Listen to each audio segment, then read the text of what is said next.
Exodus chapter number 15. I think I'm coming through.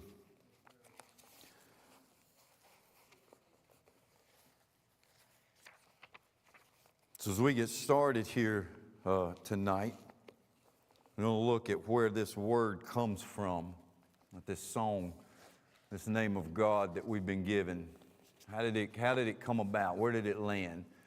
How does it apply to us? What does it look like in our daily lives? The story in Exodus 15, the backdrop to it is that the children of Israel have come out of Egypt, right? Have crossed the Red Sea, and they've had a great celebration. I mean, they are singing the praises, right? So they've come out, they do this, party's over, they start walking. They walk for 3 days, and they come to a place of where off in the distance they see water. Well, they get over to the water and they start testing like, God, this is nasty. Then they start complaining to Moses. You'll find this in Exodus 15. It starts at verse number 22 and it goes through verses number 27.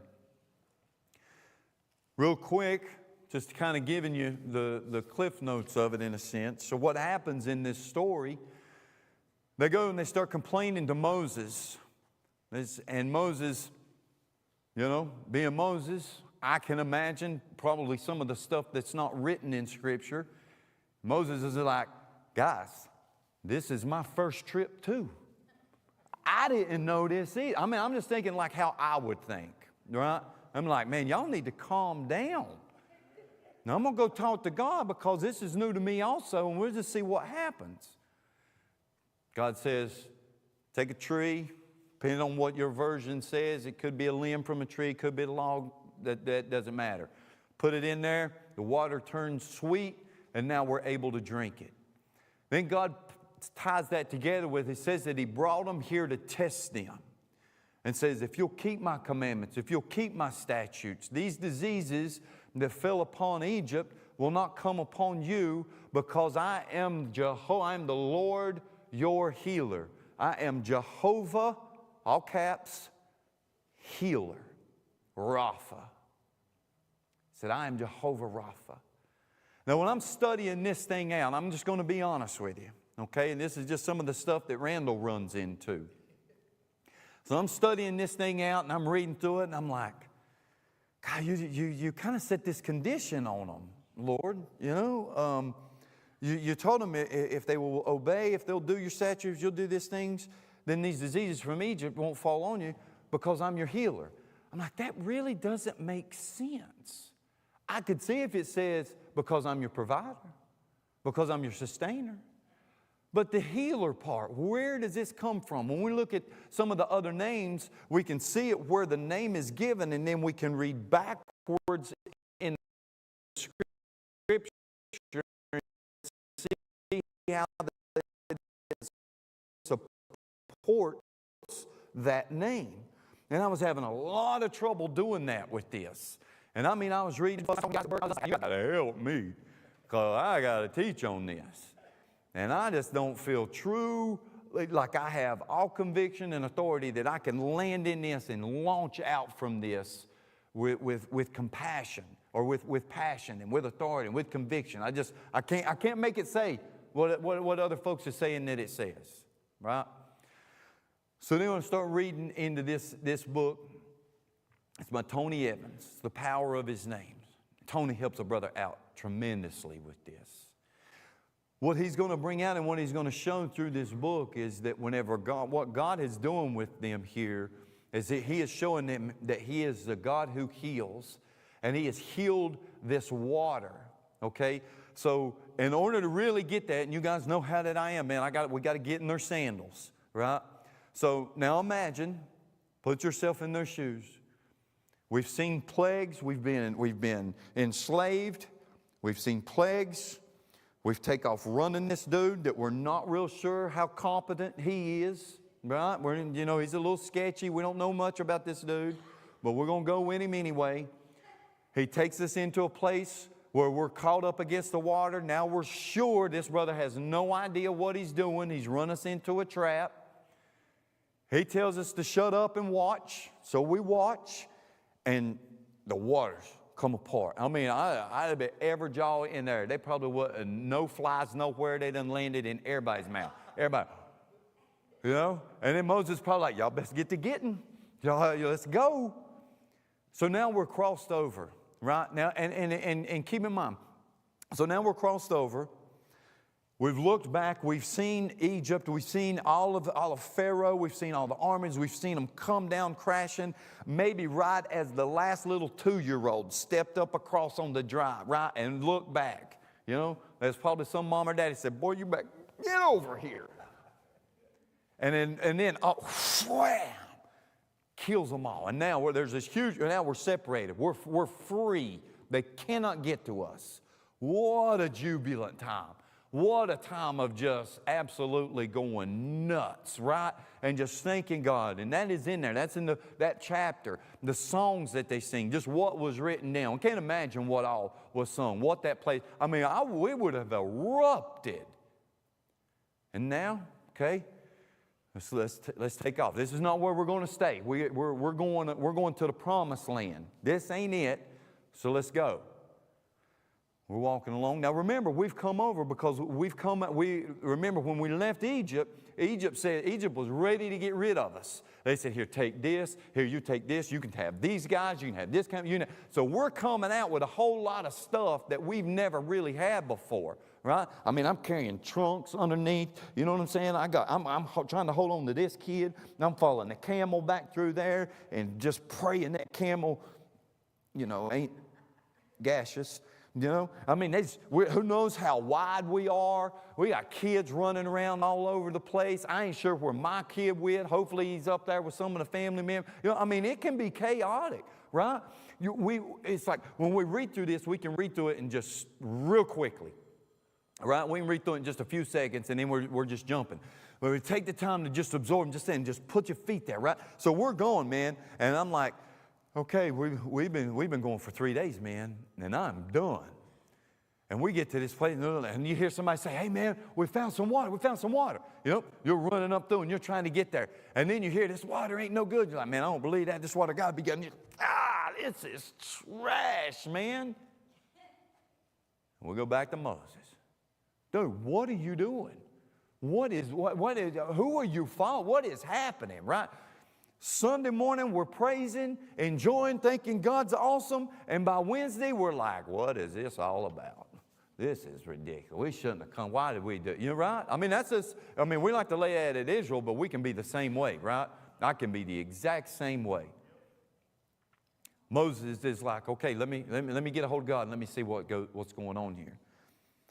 So that's the backdrop for all of this. They went through the wilderness in Shur. Then they found the undrinkable water. And it says in verse number 25 that God is going to prove them, that God is going to test them, depending on how your version reads. Now, for those of us that have come, you know, remember going through school, might be in school, when you go in to take a test in math, the teacher does not hand you a test for spelling. The teacher hands you a test based off of what you have been taught. Right? And what the test is supposed to reveal is, have you been paying attention? Have you been absorbing? Have you been picking up what I've been putting down? Is it landing? See, God has already given them one test, or He's already revealed to them some information. I am the God that controls everything. And if you'll remember, your most recent one was me controlling water.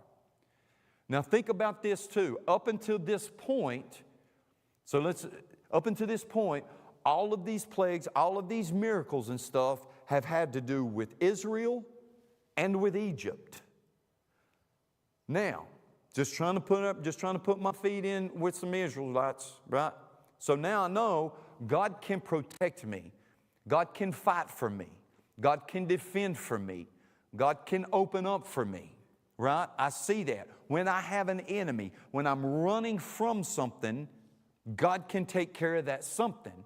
But now I'm not running from anything. Now I need that touch. And now I need that refreshment, right? Because this is the first miracle that is solely true to Israel. Their first time out. I think that's their first one that we get of where it's solely just for Israel. So God is bringing them, He's showed them, He's given them this test. He's like, I want to test you against something. I want to see, how did you do on the last test? And any time that we're put into a test, right, you start taking a test, the worst thing you can do in the middle of that test is put your pencil down and say, no, I ain't doing it no more. You could have got the very first part of every question you could have got. 100 questions, you done 50, every one of them's correct. But you stop halfway through, you end up getting an F because you didn't do the rest of them, right? So the key here is to keep going through the test, to look back and to think about that. What has God shown me? What am I listening? What am I missing? What am I trying to track on? Because that's what He's doing for them. He's putting them to that test. The test is going to reveal how much bigger that God really is and how much personal for them, how He is that provider, how He is that sustainer, and how He is that healer, right? Because He healed this water, but at the same time what He did was He healed the bitterness that was in their hearts, right? Because what has happened here is expectation has not aligned with reality. When we get upset, anger is a secondary emotion. You think of anger as being similar to like the dashboard, like in your car, right? And whenever you get the check engine light, that light is not the problem. That light is telling you that there is a problem. So when we get angry, when we get upset, that's not the cause, is because I have had some sort of expectation or need that has not been met. And their expectation here was to be sustained, was to be fulfilled, was to be refreshed. We've seen this God do everything. We've been traveling for 3 days. It's dry, it's nasty, it's terrible, and all we want is some water. Seems pretty easy for this God to do. Man, why ain't He doing it? And He shows them, I am doing it. But you got to listen. You got to pay attention. And the worst thing that we can do whenever God has got us in a test is to put our pencil down in the form of complaining. When we complain. Now, there's a difference between complaining and asking. When we ask God for something like, and when we phrase our questions like this, when we go from, God, why did you do this? God, why did you have to let this happen? You know, that emotion that you get when you're asking, right? To, God, what do you want to show me in this?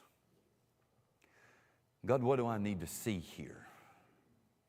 God, have you brought this in because I've been so focused on something over there that now I need to come over here and and is this a pause? Is this a redirect? Is this a course correction in my life? God, what do you want me to see here?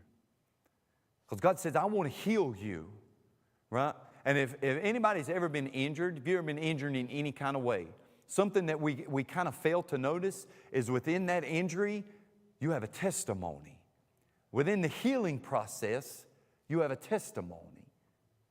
Now, I can remember whenever my youngest brother got his first street bike, and he wrecked it. And he wrecked it and got up smiling because now he was in a crew that had wrecked a motorcycle. It's like there's a certain pride that comes like you ever wrecked a bike? Yeah, I have wrecked a bike, actually. Let me tell you what happened. I was taking it out of the driveway and the kickstand caught it and I fell down. Not quite as glamorous for that one, right? But then there's other things, man, of where what you went through, that wilderness time that you went through, of where you were injured and you looked up to God for healing. And there was things that happened to you during that time that gives you a testimony, that gives you a strength, that gives you an understanding you could have never got in any other way. And it allows you with certain groups, right? If you've ever broke a bone, you can relate to people that's broke a bone. If you've ever broke both your bones, you get to relate to certain people that's broke both their bones. My boy David wrecked a dirt bike at 14, broke both wrists. Both of them. And it was tough for everybody. Because you can imagine the complications if you break both of your wrists. There are some things you just cannot do for yourself. And this brother was so adamant about feeding himself after a few days in that he would tell his mom, he's like, just put it on the plate, put it on the bar. And he going like that. I just need you to wipe me. And then come back, yeah, I mean, brother, he's like, I said, dude, I feel you, bro. I can totally understand that. Hate being totally reliant. But there was an understanding that comes, right, okay, you know, when we go through things, man, we go through those issues, we can look back and we can laugh. Going through them, I remember 2 days in, brother comes into the kitchen, he's like, I don't want to do this no more. No, I'm sorry, but we got 6 more weeks of this, dog, you know? But it gives you a testimony, and it gives you a strength, and you learn to do things that maybe you weren't able to do, all right? So recently, I say all of that to kind of bring into this. When I was studying for these names of God, just to bring it home, the word that the name that I was going through was Mekodeshkim, right? And it's talking about our sanctifier, and we may look at him next time. 2 weeks ago, or probably over 2 weeks ago now, on a Monday, I got a phone call from my son-in-law. He said, Macy's about to have the baby. We're going now. I said, I'm on my way. I'm in North Carolina. They're in Florida. So I called on some folks. I said, I need you to pray. I need you to pray for safe travel. I need you to pray for my daughter. I need you to pray that between North Carolina and Florida, that the Lord would blind every state trooper on the highway, and that he would just let a brother just sail on straight through. That prayer was answered, by the way.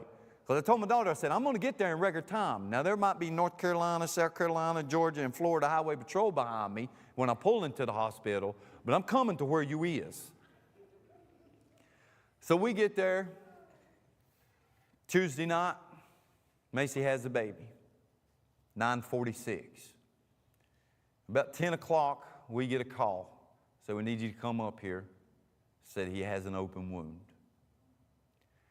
So we go up there. Now he is born in Melbourne. And to nobody's seen this coming. We had no idea that there was going to be any kind of issues.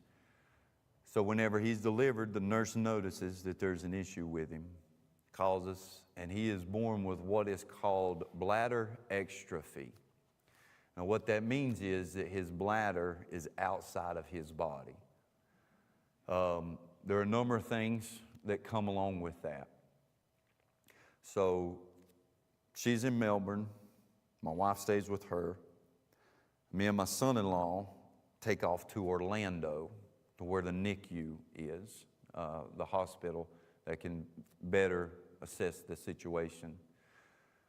Doctor comes in the next day, urologist, pediatric urologist, and he says, here's what you can look towards.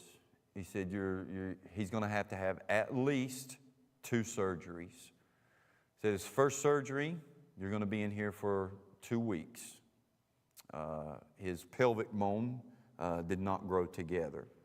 So there's going to have an orthopedic surgeon to come in and to correct that. And that will be, after that, that'll be 2 weeks. I have to cast him, and he'll have to stay in here for 2 weeks. Then there'll be other surgeries that he'll have to have. The doctor said you're going to have at least 2 surgeries, possibly more. Once the impact of all of that hits and the processing is able to happen, we find out that from this doctor, from the other people, that this is not a pediatric urologist. This is the dude who trains experts. We have the guy that everybody has told us, if you have an issue, this is the dude that you want, hands down. He explains to us that there are 3 hospitals within the country that are capable of performing these types of surgeries. One is in Boston, one is in Philadelphia, and one is in Orlando. He said that there is a team out of Boston that's all they do is they fly around and they do these surgeries. He said, I have a team also. He said, worst case scenario, it doesn't work out for our team, we can call this in.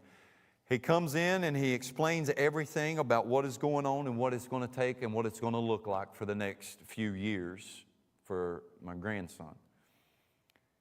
Excellent dude, excellent bedside manner.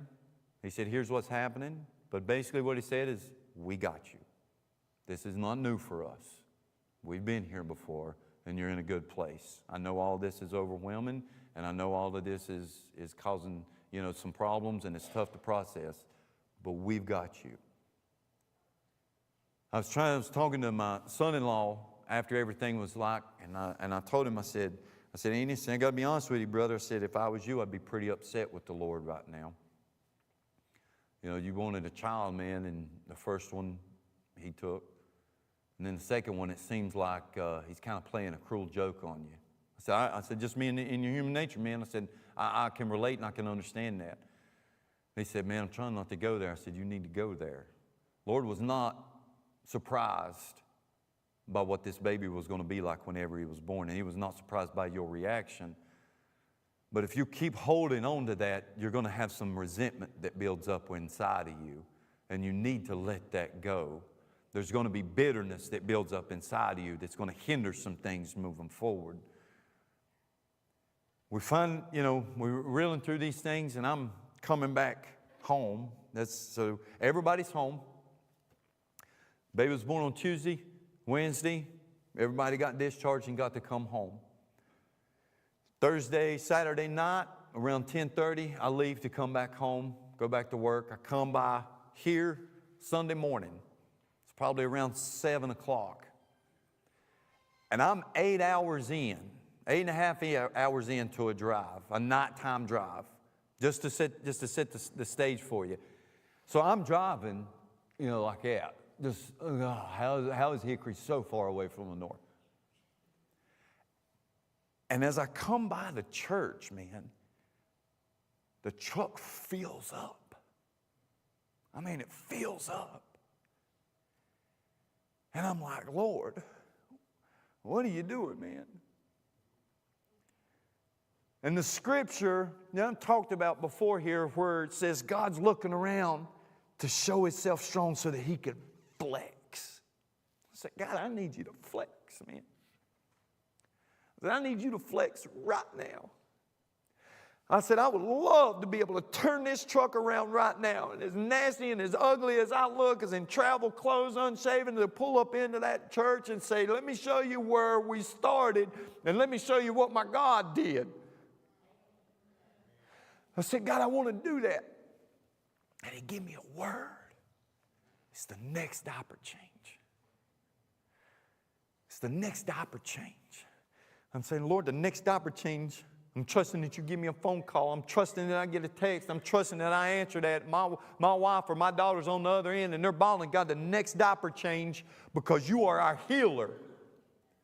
And when you look through and you press forward into what Jesus did, and you look at all the miracles that he did and how that he healed so many, I said, God, I want to show you off, and I want to prove, God, I want to show that when that book closed, you didn't stop. And when that book closed, your power didn't fade at all. And there's going to be a last diaper change. And he's going to show himself strong. And he's going to flex. And me and David was talking about that. I said, brother, we're in a point, man, of where our perspective has to shift. Because when you take it in and we get thumped, man, as I said before, man, you'll get some truths that thump you in the chest, and it'll bounce you back, and you'll be trying to reel, man. It take a little bit to get up. And then you got to get up, and you got to get back up. And you got to shift that perspective. And I was telling my family, it's like, listen to this. From what I understand, this is 1 in every 650,000 births. That young'un was made special from the womb. He was made special from the womb. He'll have a testimony that probably never anybody that he ever meets in his life will have a testimony. And me and Robert was talking about this just earlier. He was saying, you know what, that young'un might grow up and he might never even know that this ever happened to us. I said, no, sir, you're right, but think about this also. I said, what we're told in Scripture is whenever Israel went across and they built up these monuments, why did they build them? So that when their kids asked why these were here, they could tell them. Could be that this family is going through this stuff, so whenever that young man raises up and says, let me tell you what God did, son. Let me tell you what the one that this world says ain't real and ain't true. Let me tell you how He implemented in this situation. Let me tell you how He knew what was going to happen to you, and He put us in one of 3 hospitals in the country that could take care of you. Let me tell you how the doctor is not an expert. He trains experts, the one that worked on you. And then the stories that are going to come from it. Let me tell you how that He works in such a way of your healing. Let me tell you in how such a way that He worked in helping with these doctor bills. Let me tell you how He done this. Let me tell you what I found out about myself in going through this. Because we can hinder God when we ask for healing. We can hinder Him when we're harboring bitterness. We can hinder Him when we're harboring unforgiveness. Because when we go to pray for these things and we remind God of Scripture, I guarantee you when you remind God of some Scripture about how He's healing, about how He's strong, about how He can do that, He's going to remind you of something you need to take care of. And it could be that it's that very thing that you're not doing, that you're not yielding to Him, that's hindering some healing that's in your life. Whether it be physical, emotional, or spiritual, it doesn't matter.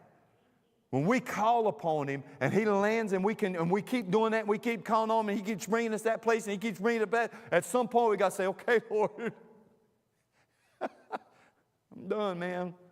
I'm done fighting with you. I got to have you. And if you say over here's the avenue to getting you, then I'm going to get you. I'm going to go to that person and I'm going to ask them for forgiveness. I'm going to make right whatever it is, however that I messed something up, however that I've had wrong. I'm going to change my program so this isn't the temptation for me. I'm going to have a lifestyle change because you keep putting your finger on this, Lord, every time when I'm brushing my teeth, when I'm driving to church, when I'm driving to work, when I'm on break, it doesn't matter. You keep putting your finger on this one thing. Okay, so let's run into this. I want to take care of it here because I'm going to be able to stand up here, church. And I'm going to be able to say, he had his last diaper change. He had his last diaper change. Because part of the story is the doctors say that once they do the surgery, it could be up to 3 years before they know if it really took.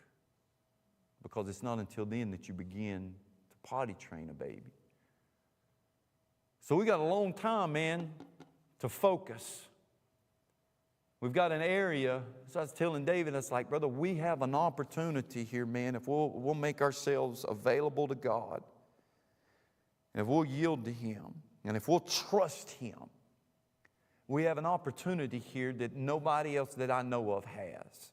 I've never heard of this. I don't know anything about this. But we have an opportunity within this moment to reveal that peace that passes all understanding. And it's not just the understanding of the people that's looking in, it's the understanding for me on here looking out. Be like, I don't know why I'm so easy with this. It's probably because God's just giving me a peace about it. I can't understand it either. But I know I ain't worried about it because He's got it. And we're going to trust Him in it. We're going to trust Him with everything that we got. And listen, I'm not saying that from here, saying that we're going to trust Him with it from the point in that you don't have to trust Him with it right now, and then whenever you leave, it's fixed. It may be before you get out of here, you got to trust Him with it 3 times. Because when I was driving by here, and I was praying, and I was crying, and I was cutting through 3 or 4 lanes, and I was bombing and weaving, and I was filled up. 3 seconds after I got dried up, He ain't going to do it. He ain't going to do it. You've been praying for some other stuff. He ain't done that yet either. He ain't going to do it. He ain't gonna doubt. As soon as He come in, flipping devil come in. He came in to divide my faith and multiply my doubt. And I said, you're not going to do it. And I have to say that a number of times a day, church. I don't want you to think, man, that just because I said it, just because of the word, that now I've got something to stand on. You know what I mean? Now I got that word, that next diaper change. There's going to be that last diaper change. And I have the opportunity to be a spectator in what God is going to do. And I have an opportunity to tell others. I have already had the opportunity that I would have never had before at my work, saying, hey man, how's your youngin' doing? How's your baby? How's your grandson doing? It's like, well, he's, as far as baby, he does baby thing. He eats, sleep, he poops. That's what, he's doing what babies do. He's facing some challenges, but I serve a big God. You see, I get to interject that every time somebody asks about him. Every time somebody says something, every time somebody comes through, said, how's that baby? Have you heard from that baby? It's like, no, I haven't, but I know this. I still serve a big God, and my God's still working. My God's still capable of doing some things, and I have the opportunity to see him do it right now in this time. I have the opportunity of being those that other people are talking about. I have the opportunity, as long as I stay straight, and I'm just going to trust God to be the topic of subject of other people. Say, hey, yeah, man, I know my boss man at work, his grandson had this, and God done all of this stuff for him. I'm talking about something, listen, I want it so strong that whenever the other people that know God, when they hear it, there's a witness inside of them that just erupts. And I want it so strong that when people that don't know God, when they hear it, they can't help but just step back and process. They don't have an argument for it. I want him to astound this world so that I can show him off. So when he flexes, I can flex for him to show that he is the healer. To show that. God changed this thing up for us, man. He changed me. I was going to teach on something else, and he said, oh, you're going to talk about how I'm a healer. And you're going to talk about how not just that I am, but how I'm going to be. Because you're not going to bring some stuff before this church of how he done this and done this. I'm going to let you bring it before them so that everybody can see and can hear and can be a part of. To know, well, I know how we are, man. Sometimes we'll think that whoever's standing up here, whoever's singing up here, man, they got it figured. They don't have no problem. They ain't no issue. Yes, they do. This is real, made of the same dirt, fights the same battles. But we're going to trust God. We're going to trust him to be that healer. And he's going to show forth, and he's going to make some great things happen. Macy and Andy, Brandy, you listening? We're going to trust him. We're going to trust him. And we're going to trust him 1,000 times a day. If that's what it takes, we're going to trust him 1,000 times a day. And we're going to see that we have something special. And we have an opportunity. He's our healer.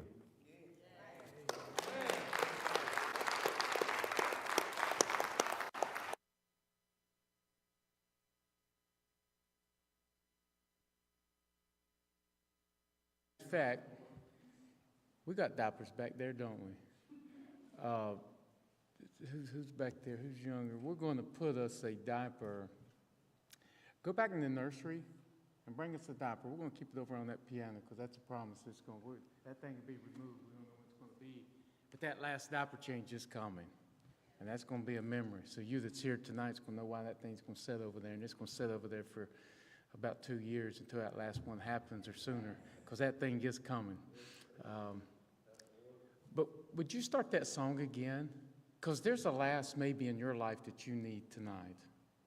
See, that's not just a story. God is a healer. God's a healer. And so there's a last diaper change coming for this family. And God's going to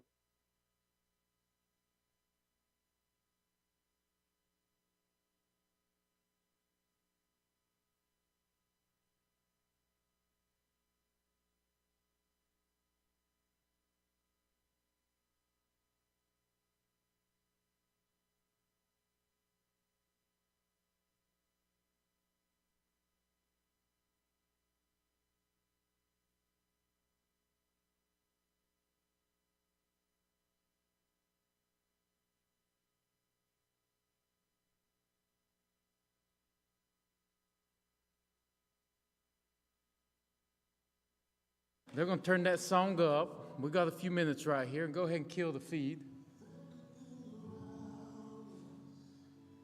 Because this is not for show.